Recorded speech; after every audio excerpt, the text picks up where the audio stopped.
Hey everybody, guess what? They're in South Africa.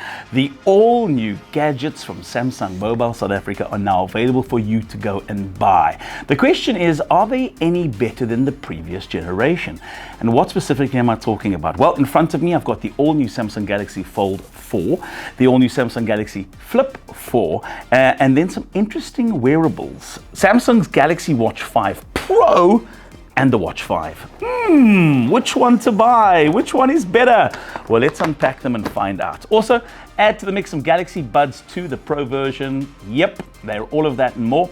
Let's unbox and see what your money buys you. An unboxing. I love an unboxing. I love any reason to use my knife. Such a cool thing. People ask me, why do you carry a knife with you? For unboxings, what do you think? This is great when you unbox something brand new. What am I unboxing? I'm giving you a clue. You get it yet? It's the Flip 4! Yay! Samsung's Flip 4. Let's cut open the labels. This is how I know I'm the first. And I get to cut open the little magic Samsung tape they put on it. Do not accept if it's cut. I won't. Oh! My favorite part of the unboxing isn't only cutting those little seals, it's getting the product and then taking this plastic off. This little plastic that needs to come off. Listen to that.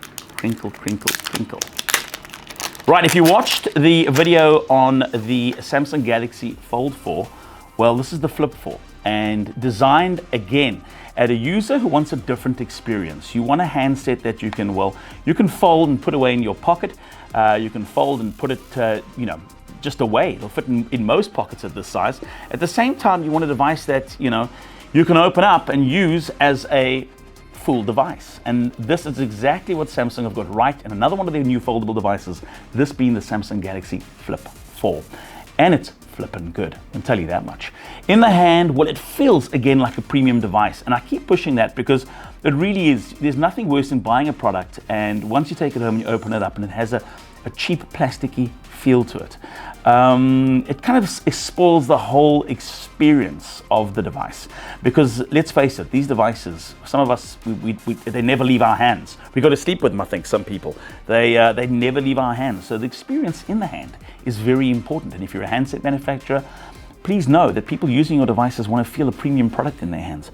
It does, however, make me feel really scared because the more premium the product feels in your hand, the more scared you are to let it slip out of your fingers and drop on the floor, because it might be very, very costly. So let's talk about the all-new Samsung Galaxy Flip 4. Let's talk specs. What have they upgraded from the Flip 3? So let's start at the beginning. The Samsung Galaxy Z Flip 4 has a lot of refinements. Slimmer, lighter hinge. Oh, this hinge is a joy to open and close. And yes, you noticed flatter edges. The new Snapdragon 8 Plus Generation 1 processor ensures that the Flip 4 shines in almost everything it does. The battery life, a major concern for all the Flip 3 users. They were like, Flip, make the battery better. And they did. Samsung have delivered, and they've delivered it in this device. It's really stays on a lot longer than the previous device. If you're a heavy user, you'll know that it sports slimmer bezels, flatter edges, that makes for more makes use more rather of the display, and even using more of the display, having more of it, it still has better battery power.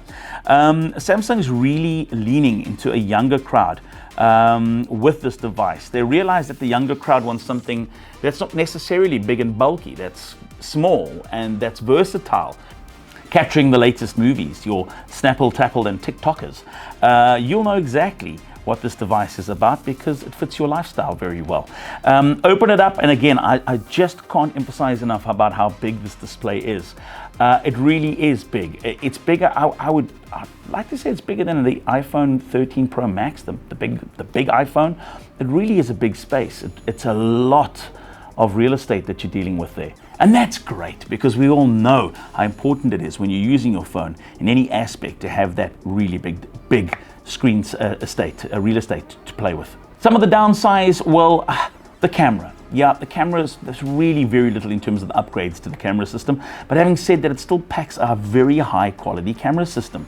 The display crease, yes, like I mentioned on the Fold 4, on the Flip 4, it's still there. But as a user of the device, it does seem to almost seamlessly blend into the background. You don't notice it that much. Really, it doesn't take long, and before you know it, a day or two, and you don't even know that the crease is there. I love how pocketable this is, and that's such a cool word, pocketable. If you're on the go and you're busy all the time, you don't have space in your day to fit your massive mobile device, this is, well, as small as it gets, yet as big as it needs to be. All in all, great quality device. I mentioned the cameras. There are upgrades, not as many as that I would like to have seen, but there are plenty of upgrades that they've made brighter. It shoots much better quality at the night time as well. So great device. Well done, Samsung, on yet another awesome foldable device. And yeah, you just understand what the market needs out there. You understand what your consumer's looking for, and you've delivered yet again.